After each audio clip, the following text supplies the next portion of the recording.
Welcome to the Deep Dive. Today we're getting into something really important, how a nation learns, how it adapts its strategy when facing, a persistent and brutal threat. Exactly. And we're going to use two major events as our lens here. The 2008 Mumbai attacks, 26/11 as it's known, and the attack just this year, 2025, in Pahalgam. Right.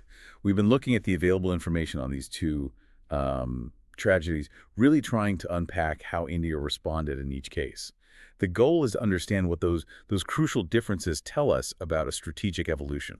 It's fascinating, like holding up two mirrors to the same challenge, but, separated by over 16 years. Both attacks were horrific, clearly linked to groups based in Pakistan. But the way India reacted, fundamentally different. That's the core of it. It's a story of lessons learned, maybe, and a definite shift in posture from being largely reactive to something, well, much more assertive. Two brutal attacks, a shared origin, but such different stories in the aftermath. Okay, let's unpack what we found. Where do we start? The attacks themselves. Yeah, let's start there. Looking back at 26/11 and then Pahalgam, there are these chilling similarities in the planning, the intent, even though they're years apart. Absolutely. You can see a sort of core playbook, meticulously planned, both of them, designed for maximum chaos, maximum fear. And the links are there. Lashkar-e-Taiba, led T, behind 26/11, and its affiliate, the Resistance Front, or TRF, heavily implicated in Pahalgam. And the targets. Civilians, that's the key, isn't it? Not military bases, not government buildings. They went straight for soft targets. People just, living their lives. Exactly. Whether it was folks having dinner at the Taj Hotel in Mumbai, or commuters at the busy CST station, or, tourists hiking in the Baizaran Valley near Pahalgam, the goal was terror. Pure and simple. Chaos, fear, destabilization. And they hit symbols, too. Symbols of India's kind of normalcy or progress. Yeah. Mumbai, the global financial hub, 26/11, struck right at its heart. Right. And Pahalgam, a tourism hotspot, especially being promoted after the changes to Article 370 in Jammu and Kashmir. That sense of returning normalcy, that openness. They targeted that openness directly. A deliberate attempt to undermine it, sow fear, create division. Okay, so let's quickly recap. 26/11, November 26, 2008, the setting. Urban, sprawling across Mumbai, multiple high-profile locations. It was terrifying. A siege that lasted, 60 hours, held the city completely captive. We remember the images from the Taj Mahal Palace Hotel, Leopold Cafe, the railway station, the Jewish Center. Horrific. And the cost, 166 people killed. The attackers, 10 militants from Loti, heavily armed, arriving by sea. And the capture of Ajmal Kasab, the only one who survived. That provided undeniable proof, didn't it? Linking it back to handlers and support structures in Pakistan. Absolutely undeniable. Now contrast that with Pahalgam, April 22nd, 2025. Totally different setting. Rural, sort of isolated, this Baisaran Valley area. In a different style of attack, too. Not a prolonged siege, but a swift, brutal strike. 5 terrorists, reports say, M4 carbines, AK-47s, targeting tourists specifically. The details that came out were chilling. Victims apparently asked about their religion, forced to recite prayers before being shot. The main target seemed to be Hindu tourists, but a Christian person and a local Muslim were also killed among the 26. It was the deadliest attack on civilians since 26/11 itself. And the perpetrators, again, links to TRFLT.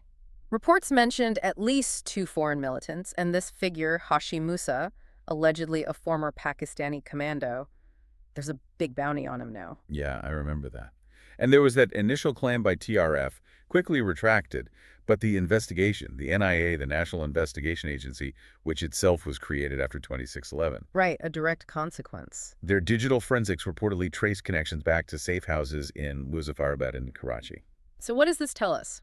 One key thing is how terror groups adapt, shifting from a huge city like Mumbai to a seemingly softer target, exploiting the push for tourism in Kashmir. And the details about the attackers, like the alleged ex-commando, that suggests a level of sophistication, maybe even state links, still potentially in play. Different stages, different tactics in some ways, but the same alleged source and the same horrifying intent. Yeah. Okay, so let's move to the immediate aftermath, because this is where you really start seeing the change. After 26/11, India was, the information suggests it was caught completely off guard. Oh, absolutely.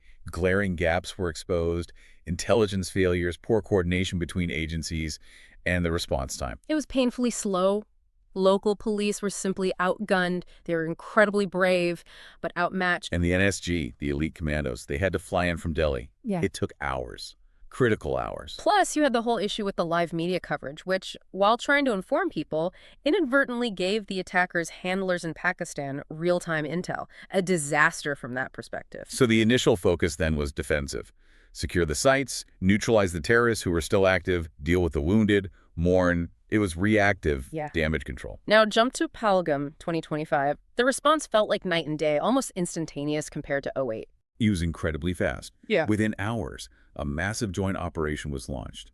Cordon and search, Indian Army, paramilitary forces, the J&K police, all working together. Helicopters were deployed immediately to track the militants fleeing into the Pir Panjal Mountains. Difficult terrain, but they were on them fast. Pahalgam itself went into lockdown quickly, and the intelligence sweep was huge. Reports said over 1,500 people were detained for questioning early on. That's not just securing a scene, that's aggressive intelligence gathering, applying pressure immediately. And the NIA was right there. They released sketches of suspects fast. They even controversially demolished homes of people alleged to have collaborated. A very strong, immediate message. The contrast is just stark. From scrambling for hours in Mumbai to a coordinated multi-agency action within hours in Pahalgam. It feels like the difference between shock and having a playbook ready to go. That speed, that coordination, it clearly reflects lessons learned and systems put in place after 26/11. Okay, immediate response, clear difference. What about diplomacy? Because India's approach on the world stage also seems to have undergone a major transformation. After 26/11, it was largely about naming and shaming, right? Applying international pressure. Yes, exactly. India shared detailed evidence dossiers with, I think, 25 countries, including all the major players, US, UK, China. Kasab's confession was obviously central to that. Proof of origin, proof of backing. And India pushed really hard at the UN, trying for years to get Jaish-e-Mohammed chief Masood Azhar blacklisted, a process that kept getting blocked, mainly by China. And Pakistan's reaction back then, denial is dragging their feet. They made some arrests like Hafiz Saeed, but the prosecution stalled, went nowhere meaningful for a long time. India's diplomatic effort was loud, it shaped the narrative, but it didn't seem to have the teeth to force serious action from Pakistan. No major sanctions imposed by India, no border closures. It was about presenting the case globally. Now, Pahalgam 2025, completely different ballgame. India didn't just send dossiers, they took immediate, aggressive, unilateral steps. They really threw diplomatic haymakers, as you said earlier, within days. Shut the Atari-Wagah border crossing. That's huge. A major land link, yeah. Then expelling Pakistani diplomats. And the big one, suspending the Indus Waters Treaty. That is monumental. A treaty from 1960 governing river water sharing, a lifeline for millions. Suspending it sends an incredibly powerful message. It signals a willingness to touch even the most fundamental, long-standing agreements to apply pressure. Plus, banning Pakistani airlines from Indian airspace, revoking visas for Pakistani nationals, significantly downsizing diplomatic staff in both countries. And India went straight to the UN Security Council members, briefing them directly, including non-permanent ones like South Korea, Denmark, emphasizing this zero-tolerance policy. And the international reaction seemed, well, more immediately responsive to India's position this time. You had U.S. officials like Secretary of State Marco Rubio and VP J.D. Vance, who was actually in India during the attack, condemning it, urging Pakistan's cooperation, while also naturally calling for de-escalation. Right, that balance. Yep. Condemnation, but also concern about escalation. Pakistan, predictably, called it a false flag, that old playbook. But the extradition of Tahawa Rana, linked to 26/11, happening just weeks before Pahalgam, sort of added context and perhaps strengthened India's hand internationally. So the shift is really clear. From appeals and evidence sharing after 26/11 to aggressive, unilateral actions with tangible bilateral consequences after Pahalgam. A much harder diplomatic line. Definitely. Now, should we talk military? Because this is arguably the most dramatic shift of all. Let's do it. After 26/11, the military response was, well, non-existent, essentially. Restraint was the policy. Yes. The government then, under Manmohan Singh, faced enormous public pressure to retaliate, but they were very cautious about escalating things with a nuclear neighbor. The decision was made not to take cross-border military action. So the focus went internal. Strengthening defenses like coastal security, beefing up the NSG, improving intelligence coordination, things we've mentioned. Exactly. The idea of responding to terror attacks with cross-border strikes, the surgical strikes after Erie in 2016, the Balakot airstrikes after Pulwama in 2019, that doctrine emerged much later. 26/11 didn't trigger that kind of response. But Pahalgam, 2025, a completely different story. Decisive military action followed quickly. Yeah. Operation Sindoor. Launched just over 2 weeks later, May 7th. This involved a series of precision strikes. Against targets inside Pakistan and Pakistan-occupied Kashmir, Picard reports suggested 9 terror camps were hit. And they used sophisticated weaponry, SLP cruise missiles. These are long-range standoff weapons allowing for deep strikes with high precision, targeting alleged Lati and GEM bases, places like Muridke, Pahalgam. And Prime Minister Modi reportedly monitored the operation personally. That signals top-level commitment. The name itself, Sindoor, referencing the vermilion mark worn by married Hindu women, was a very direct symbolic link to seeking justice for the victims, especially the women killed in Pahalgam. The message couldn't be clearer. Attack India and face direct military retaliation across the border. Pakistan did retaliate, didn't they? Artillery fire along the line of control, tragically killing 3 Indian civilians. And India reported intercepting Pakistani drones and missiles the next day. Yes, there was a response, an escalation. But the point is, unlike 2611, India was willing to initiate that military action, accepting the risk of escalation. It's a fundamental change in strategic calculus, signaling that the cost of sponsoring terrorism now potentially includes direct military consequences. Huge shift. Okay, let's look inside India, the domestic scene. Both attacks caused massive outrage, naturally. But how did that play out? After 2611, the public anger was immense. Oh, yeah. Candlelight vigils everywhere, protests, a huge surge in anti-Pakistan sentiment. And as we mentioned, the media's live coverage drew a lot of criticism later for potentially compromising security. Politically, the government took a lot of heat for the perceived failures and slow response. The Home Minister, Shivraj Patel, had to resign. But it did spur those necessary internal reforms, the NIA, coastal security upgrades. Now, Pahalgam 2025, also massive outrage, protests in cities. Unfortunately, there were some regrettable incidents too, reports of harassment against Kashmiri students in some places. But interestingly, there was also this positive counter-reaction.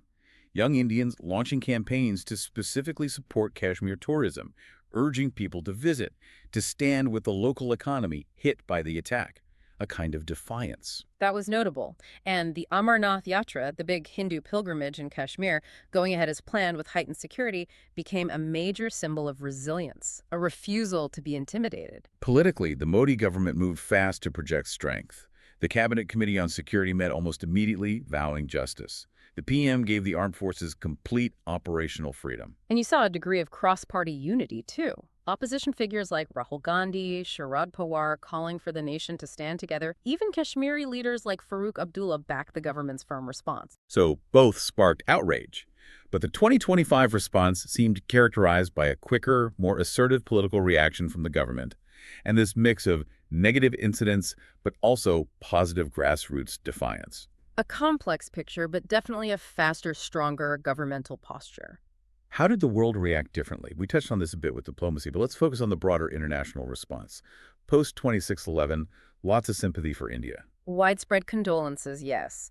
And diplomatic pressure on Pakistan to act against Lati, which led to the UN designation. But as we noted, that pressure had limits. Pakistan dragged its feet on prosecutions. With Pahalgam 2025, did the world react more strategically, perhaps seeing India's changed stance? It seemed that way. The U.S. reaction felt particularly strong and direct. Secretary Rubio, VP Vance condemning it, urging Pakistan's cooperation, reaffirming support for India's counter-terror fight, though, importantly also urging de-escalation. Right, that dual message. Support, but caution. The UK's former PM, Rishi Sunak, called it barbaric. The British Parliament debated it. The UN Security Council held closed consultations. It felt like a more engaged response, perhaps reflecting India's more assertive diplomatic push as well. India was clearly working hard behind the scenes, too, briefing those non-permanent UNSC members like South Korea and Denmark. It suggests a shift from just receiving sympathy to having India's security perspective more directly engaged with by global powers, even as they manage the inherent risks of escalation in the region. Okay, one last comparison point. The economic impact. Terror attacks always disrupt things. After 2611, India's markets took a hit, but they recovered relatively quickly. There was global support, and the Indian economy had momentum then. The impact was there, but somewhat contained. Pahalgam 2025, however, seems to have had a more pronounced, maybe more asymmetric effect, especially on Pakistan's side. That seems clear from the reporting. Indian markets saw some dips, but held relatively steady overall. But Pakistan's main stock index, the KSE 100, plummeted quite significantly, about 4.55% over 2 weeks post-attack. Why such a sharp drop there? Likely investor panic, fear of Indian retaliation, and the instability that would bring. Banking and energy stocks in Pakistan reportedly took a big hit. And of course, the direct impact in Kashmir, the tourism sector facing a sudden crisis as tourists fled, though, as we said, there were those counter efforts to support it. Right. But overall, Pakistan's economy, which was already facing difficulties, seemed to absorb a much sharper negative shock this time, perhaps reflecting the market's anticipation and then the reality of India's much more forceful response posture. So if we tie all these threads together, the immediate response, the diplomacy, the military action, domestic reactions, international engagement, even the economic ripples, the picture that emerges is really one of profound change. 2-6-11 was a brutal wake-up call. It exposed deep vulnerabilities, forced a strategic rethink. And Pahalgam, 16 plus years later, shows a nation that appears to have absorbed those lessons. The response mechanisms were faster, coordination seemed better, diplomacy was far more assertive, and crucially, there was that willingness to use military force across the border. It really highlights the enduring challenge India faces with what it perceives as state-sponsored or tolerated terrorism from across the border and the constant denials from Pakistan. Operation Sindoor seems to have drawn a new line in the sand, metaphorically speaking. The message is, if terrorism crosses into India, India is now prepared to cross the line of control in response. But that new assertiveness carries significant risk, doesn't it? Escalation between two nuclear-armed powers is the constant worry. You saw that reflected in the international calls for de-escalation immediately after the strikes. Absolutely. It's a high-stakes environment, and amidst all this geopolitics and strategy, we can't forget the human element. The people of Kashmir, caught in the crossfire, yet also showing remarkable resilience in trying to rebuild. So this strategic shift from restraint after 26/11 to retaliation after Pahalgam feels like a truly significant change in India's approach to counterterrorism. A major evolution driven by painful experience. Which leaves us with a big question, really. Something for you, the listener, to think about. How might this new, more assertive posture by India fundamentally alter the dynamics of conflict and counterterrorism in South Asia moving forward? What are the long-term implications of this willingness to strike back across the border, not just for India-Pakistan relations, but for the stability of the entire region? Feels like a potential turning point. The full consequences, as you said, are still unfolding. A lot to consider from this deep dive.